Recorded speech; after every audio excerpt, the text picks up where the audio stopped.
তৃণমূলের প্রার্থী বোধহয় সম্ভবত যায়নি, পড়ে গেছে কিনা আমি জানি না। আমি এই খুনিদেরই বলুন প্রশ্রয় দিচ্ছে এই বদমাস শয়তান মানুষ কি লোকটি। খুব দুঃখে, খুব দুর্ভাগ্যে। তাই আমাদের এই কলকাতা উত্তরে 26 পর্যন্ত এই সরকার গড়াবে না, 25-এই বিধানসভা নির্বাচন। আমরা তৃণমূল করেছি বা না করেছি, একটা সময়ের জন্য মমতা বন্দ্যোপাধ্যায়কে সমর্থন করেছিল। क्या सोचा क्या निकला, কি ভেবেছিলাম আমরা, আর কি হলো এটা। মমতা ব্যানার্জির কাছ থেকে এই জিনিস কি যখন রাহাজানি, গণতন্ত্র লুট, কর্পোরেশন ইলেকশন, মিউনিসিপ্যালিটি ইলেকশন, ত্রিস্তর পঞ্চায়েত ইলেকশন, আর উনি গণতন্ত্রের কথা বলেন। কত লড়াই আমরা গণতন্ত্রের জন্য করেছিলাম বলুন সিপিএম এর শাসনে। আজকে ভাবতে অবাক হতে হয়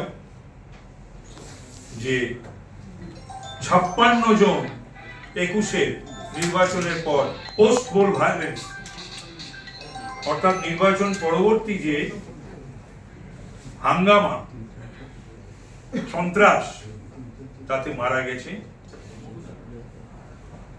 বিজেপি সমর্থক এবং কর্মীরা। খুবই দুর্ভাগ্যের, দুঃখে। টাকার পাহাড়, গয়নার পাহাড়, যা বাংলার মানুষ কখনো প্রত্যক্ষ করেনি এর পূর্বে। লক্ষ্মীর ভান্ডার 500 টাকা, 1000 টাকা, 1200 টাকা দিচ্ছে, কিন্তু ওদের কাউন্সিলর, এমএলএ, এমপি, মন্ত্রী, তাদেরকে ধরলে পড়ি 500 কোটি, 1000 কোটি, 1200 কোটি। সুতরাং ভান্ডার তো ওদের কাছে, ওরা আবার কি লক্ষ্মীর ভান্ডার দেখাচ্ছে 500, 1000, 1200। আর সেই মা লক্ষ্মীরা প্রতিদিন তাদের সম্ভ্রম হানি হচ্ছে, সম্মান হানি হচ্ছে, মর্যাদা হানি হচ্ছে, তাদের ইজ্জত লুট হচ্ছে বাংলার বুকে। আর এই সরকার এবং বাংলার মহিলা মুখ্যমন্ত্রী, তিনি সেই সমস্ত দস্যুদের পাশে, জলদস্যুদের পাশে, দুষ্কৃতীদের পাশে, অপরাধীদের পাশে, ক্রিমিনালদের পাশে তিনি দাঁড়াচ্ছে, পাশে দাঁড়াচ্ছে, সাপোর্ট দিচ্ছে।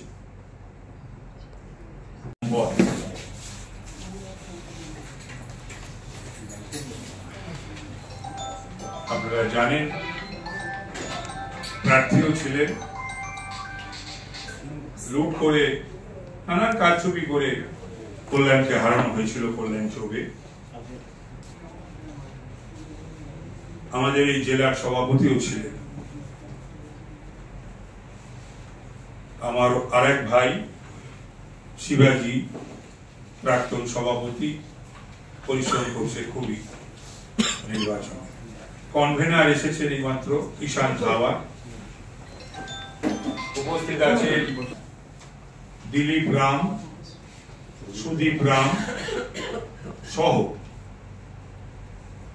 সুবোধ। সুবোধ খুব ভালো কর্মী, আমি কাল ভয় পেয়ে গেছিলাম, ও কালকে এত পরিশ্রম করেছে তো মাথাটা তো ঘুরে পড়ে গেছিল, আমি খুব ভয় পেয়ে গেছিলাম। যাই হোক, ঈশ্বরের আশীর্বাদে কিছু হয়নি, ভালো আছে। প্রশ্রয় দিচ্ছে, আশ্রয় দিচ্ছে, এ বড় দুর্ভাগ্যের বিষয়। সুতরাং এখানে দল, মত, ধর্ম, বর্ণ নির্বিশেষে বাংলার মানুষ, আমি সমাজকর্মী, রাজনৈতিক কর্মী, আমরা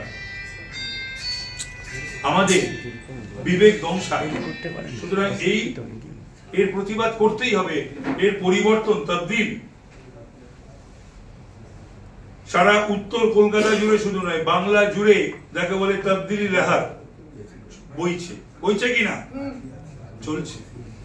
কেন এত অত্যাচার, এত অনাচার, এত ব্যভিচার, এত ভ্রষ্টাচার আর সহ্য করা যায় না। সহ্য করতে গেলে মনে হয় না যে আমি রক্ত মাংসের শরীর বা একটা মানুষ।